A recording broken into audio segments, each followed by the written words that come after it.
In session 1, you learned the benchmark, the cluster structure, and why reasoning matters more than recall.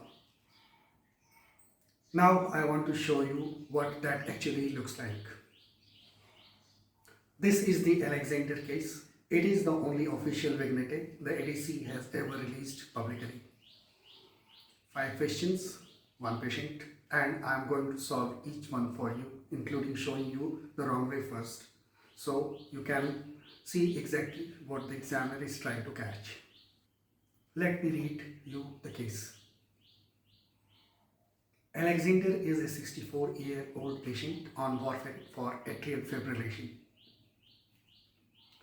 One of his lower right back teeth was restored 3 years ago with raising composite. It is now occasionally sensitive to hot and cold.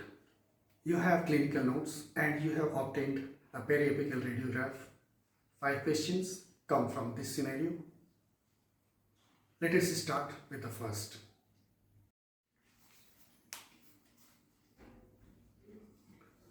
Question 1 asks, in addition to pulp vitality testing, which is already happening, what is the single most appropriate test to assist in making a diagnosis? The options are 𝗤𝗏 percussion test, crack test, and INR test. Let me show you how most candidates approach this. They see a sensitivity complaint. They know composites can crack. They select the crack test. Or they see radiographic questions and select the bite wing. Both feel reasonable. Neither is correct. Here is how an examiner-aware candidate reads this question. The question is about making a diagnosis. Vitality testing is already being done. That tells you pulpal status. What you do not yet know is, has the periapical region been affected? Is there periapical inflammation? Is this moving from reversible to irreversible pulpitis? The percussion test answers that question directly. A positive percussion response means periapical involvement. No other option on this list answers that specific diagnostic question. The OPG, you already have a periapical, higher dose, low resolution, 値 says no. The bite wing, useful for caries, useless for periapical status. The INR, that matters for treatment planning, not for diagnosis. Wrong stage. The crack test, there is nothing in this vignette pointing to a crack. Percussion test, C, every time. Question number 2. Gingival margin on dentin. What is the most likely cause the failure of a class 2 composite? It is the material. This is a material science question embedded in the patient scenario. The tempting answer is C. Occlusal load applied to the marginal ridge due to flexure. It sounds biomechanically solid. Candidates with good clinical experience often select it. It is not the correct answer. The correct answer is E. Gingival margin on dentin, because bonding under these conditions is unpredictable. Here is why. A class 2 composite has a proximal box. The floor of that box, the gingival seat, sits on dentin or cementum, not enamel. Bonding to dentin is less reliable. It is more moisture sensitive, and polymerization shrinkage pulls the material away from exactly this margin. The gingival margin of the proximal box is the most predictable failure site. In a class 2 composite, that is the documented primary failure mode. Not flexor, not increment, not the lining. Option A, incremental placement causes leakage between increments. This reverses the evidence. Incremental placement reduces shrinkage stress. It does not cause leakage. Option D, extended curing time causes more shrinkage. Also backwards. Longer curing improves conversion and reduces residual shrinkage. The examiner wrote option A and D knowing that candidates with partial knowledge would find them plausible. They are both factually reversed. Gingival margin on dentin E, the primary failure mode. Question 3. Dull and lingering. Question 3 asks you to describe the sensitivity. Alexander would most likely report given the history and radiographic evidence. This is a pulpal diagnosis question. The most popular wrong answer is B, sharp and relieved on removal of stimulus. Almost every candidate has been taught that dentin sensitivity is sharp and goes away when the stimulus is removed. This is the description of reversible pulpitis. But the question asked you read the clinical picture. 3-year-old composite, gingival margin failure, ongoing microleakage, bacterial ingress. That tooth is not showing reversible pulpitis. It is progressing towards irreversible pulpitis. And irreversible pulpitis has a specific pain, signature, dull and lingering. The pain persists for 1 to 2 minutes after you remove the stimulus. That is the discriminating feature. That is what option C describes. Option D, always present, worse with stimulus, describes acute pulp necrosis or abscess, constant pain, not what this patient has. Option E, worse in the morning, is not a recognized dental pulpal pain pattern. The word you are looking for in this question is lingering. When you see dull and lingering, that is reversible pulpitis.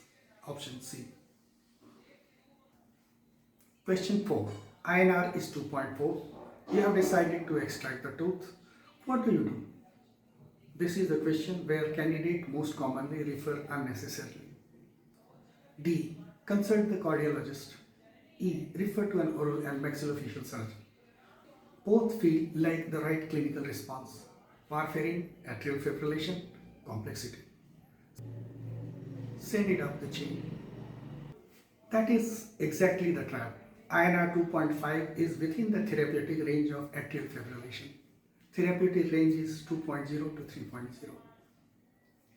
The therapeutic guidelines, September 2025, are explicit. For simple dental extractions with INR within therapeutic range, do not stop warfarin. The thromboembolic risk of stopping warfarin is an AF patient, stroke, systematic embolism is significantly greater than the bleeding risk from a simple extraction with local hemostatic measure.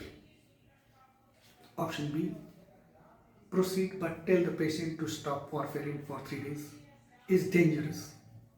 You are creating a subtherapeutic window in a high-risk cardiac patient.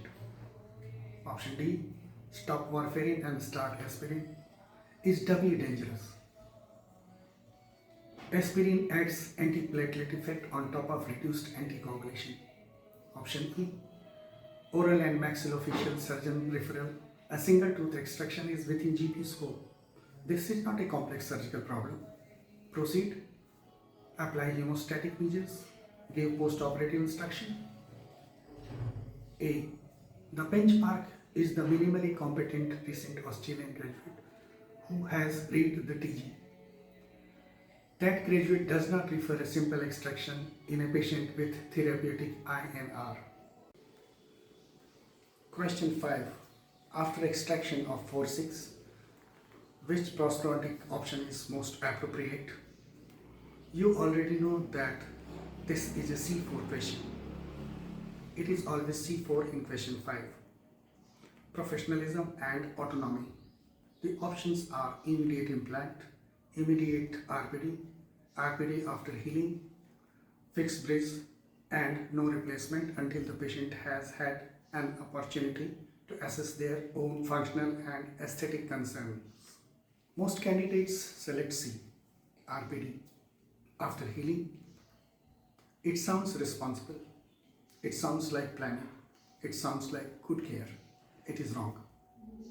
Here is the question the examiner is actually asking.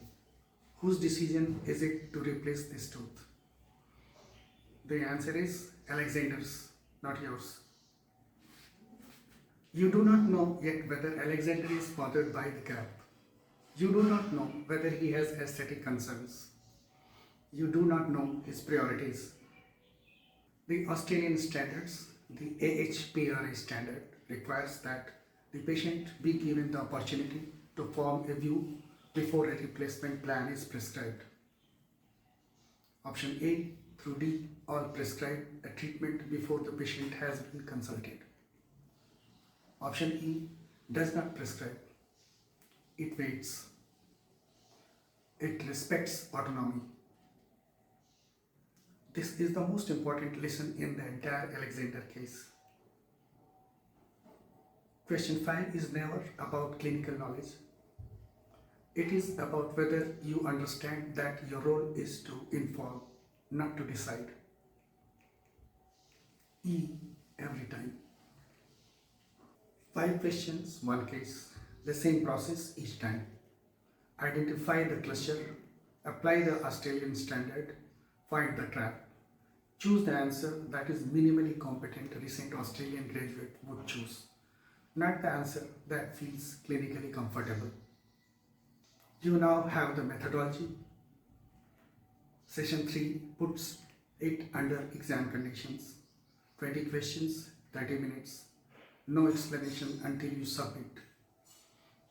When you do submit, your results will show you your performance by cluster, by difficulty, and by trap category. This is the first honest measure of where you stand. Go to session 3 when you are ready.